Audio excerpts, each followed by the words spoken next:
Donald Trump यांनी भारतावर आणखीन 25% टॅरिफ लावला आहे. डोनाल्ड ट्रम्प यांनी बुधवारी 6 ऑगस्ट 2025 रोजी भारतावर अतिरिक्त 25% टॅरिफ लावण्याचा कार्यकारी आदेश जारी केला आहे.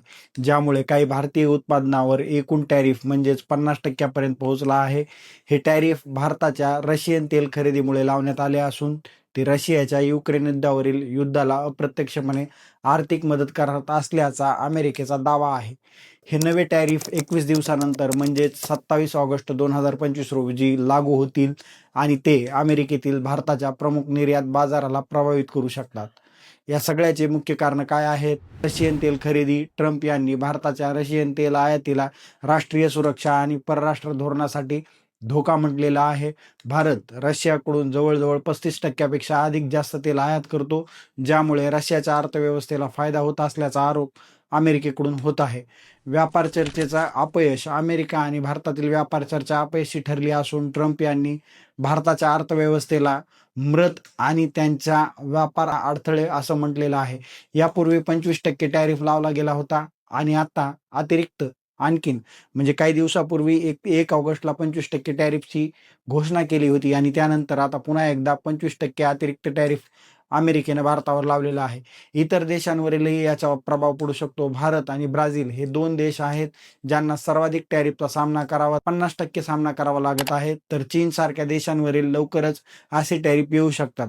भारतावर होणारे परिणाम काय?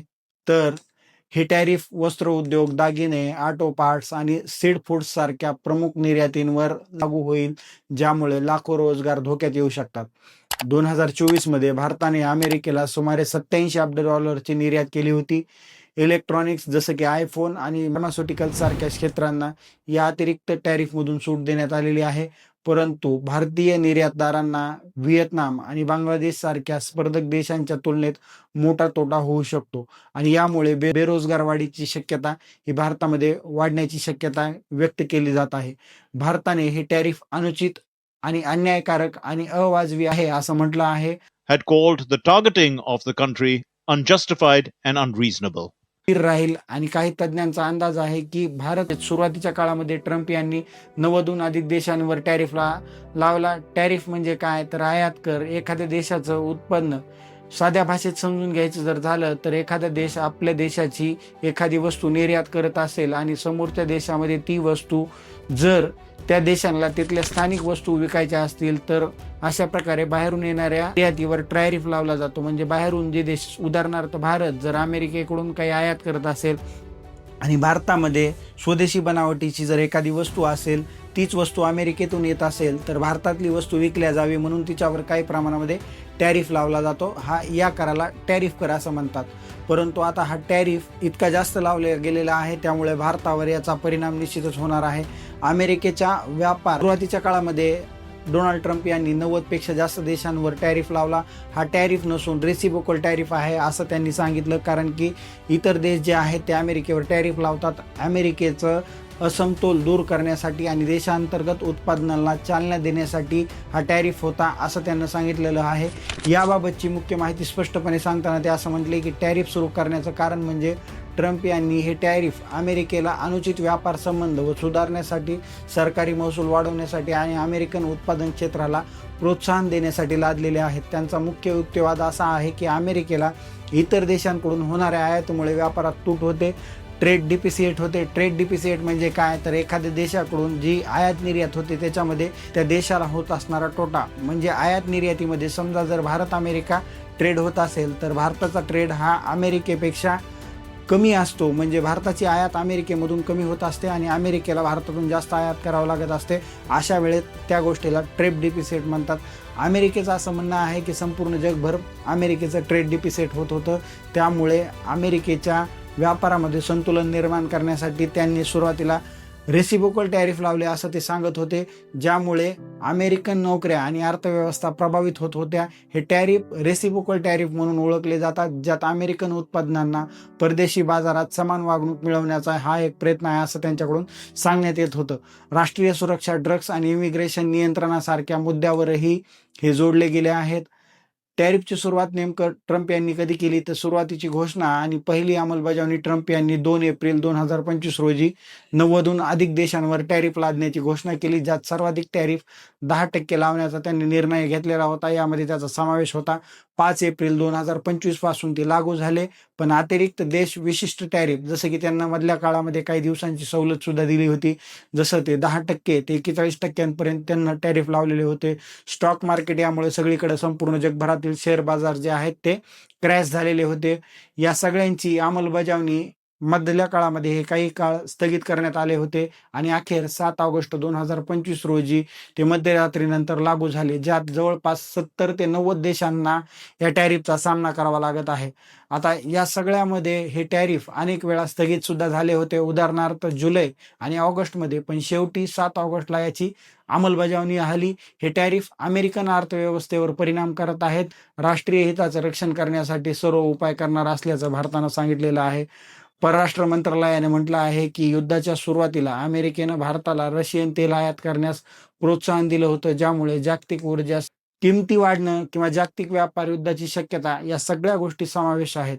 म्हणजे यामुळं ट्रेड वॉर होण्याची शक्यता सुद्धा वर्तवली जात आहे. सुरुवातीच्या काळामध्ये 6 जुलै 2018 मध्ये अमेरिकेनं चीनमधून आयात होणाऱ्या 34 अब्ज मूल्याच्या 818 उत्पादनावर 25% टॅरिफ लादले होते. यात रासायनिक पदार्थ, फार्मास्युटिकल्स, रबर, लोखंडी स्टील, यंत्रसामग्री आणि वाहने यांचा समावेश होता.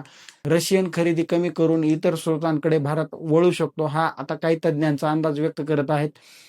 हा निर्णय अमेरिका भारत संबंधांना नव्या नीचांकावर नेतो, असं मत काही तज्ज्ञ व्यक्त करत आहेत. म्हणजेच ट्रम्प यांच्या भारतावर लावलेल्या टॅरिफमुळे व्यापारी तणाव वाढत आहे आणि त्यामुळे भारत आणि अमेरिका यांच्यातले व्यापारी संबंध हे ताणले जात आहेत. ऑगस्ट 2018 मध्ये दुसऱ्या फेरीत 16 अब्ज मूल्याच्या 279 उत्पादनावर त्यांनी चीनवर टॅरिफ लावले. हे 25% ते लागू केले होते, ज्यात सेमीकंडक्टर, रसायनं आणि प्लास्टिक यांचा समावेश होता. चीननेही प्रत्युत्तर म्हणून अमेरिकन उत्पादनावर सुरुवातीला समान टॅरिफ लादले, जसे की सोयाबीन, वाहनं इत्यादी वस्तूवर चीननं सुद्धा अमेरिकेला जसंच तसं प्रत्युत्तर दिलेलं होतं.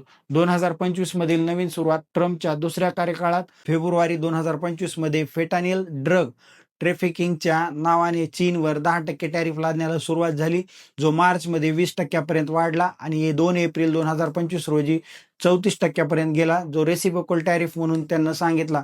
नंतर हा टॅरिफ इतका वाढवला की तो 145% गेला. सध्या अमेरिकेनं ब्राझीलवर लादलेला टॅरिफ हा भारता एवढा, म्हणजे भारत आणि ब्राझील हे 2 देश असे आहेत ज्यांना 50% जास्त टॅरिफचा सामना करावा लागत आहे. हे प्रमुख चर्चेचे विषय आहेत. हे टॅरिफ अमेरिकेचे राष्ट्राध्यक्ष डोनाल्ड ट्रम्प यांनी ब्राझीलचे माजी राष्ट्राध्यक्ष, म्हणजे ब्राझीलवर जे टॅरिफ लावलाय त्याचं कारण काय आहे तर ब्राझीलचे माजी राष्ट्राध्यक्ष जायर बोल्सोनारो यांच्या विरुद्ध सुरू असलेल्या खटल्याच्या पार्श्वभूमीवर हे लादलेले आहेत. हे टॅरिफ 6 ऑगस्ट 2025 पासून लागू झाले आहेत. ब्राझीलच्या निर्यातीच्या सुमारे 36% वस्तूंवर ह्या टॅरिफचा प्रभाव पडू शकतो. ट्रम्प यांनी हे टॅरिफ बोल्सोनारो यांच्या विरुद्धच्या खटल्याचा विच हंट म्हणून संबोधलं आहे. म्हणजे ब्राझीलमध्ये जे राष्ट्राध्यक्ष ब्राझीलचे जे आहे त्यांच्या विरुद्ध जो खटला चालू आहे त्याला विच हंट म्हणून ट्रम्प यांनी संबोधलं असून त्यांच्या मते हे ब्राझीलच्या न्यायव्यवस्थेत अमेरिकेच्या हस्तक्षेपाचा मुद्दा आहे. बोल्सोनारो यांच्यावर 2022च्या निवडणुकीनंतर सत्ता उलथापालथ करण्याचा आरोप होता. प्रारंभिक टॅरिफ एप्रिल 2025 मध्ये ट्रम्प यांनी ब्राझीलवर 10% बेसलाईन टॅरिफ म्हणून जाहीर केला होता, जे आता 50% वाढले गेले आहेत. म्हणजे भारताप्रमाणेच ब्राझीलवर सुद्धा प्रचंड मोठ्या प्रमाणामध्ये टॅरिफ लावण्यात आलेला आहे.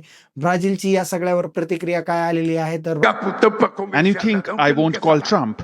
I'm not going to try to convince him of anything he doesn't want to talk. But you can be sure, Marina, I will call Trump. ब्राझीलचे राष्ट्राध्यक्ष लुईस इन्सियो लुला डी सिल्वा यांनी हे टॅरिफ अस्वीकार्य म्हटले असून हे ट्रम्प यांच्याशी थेट चर्चा करण्यास त्यांनी नकार दिलेला आहे. त्याऐवजी ते ब्रिक्स देशांच्या नेत्यांशी जसे की भारताचे पंतप्रधान नरेंद्र मोदी आणि चीनचे शी जिनपिंग यांच्याशी चर्चा करणार आहेत. त्यांनी असंही सांगितलेलं आहे की ब्रिक्स देशांसोबत ते चर्चा करणार आहेत. The tariff issue and also to develop a common strategy to tackle the pressure coming from Washington.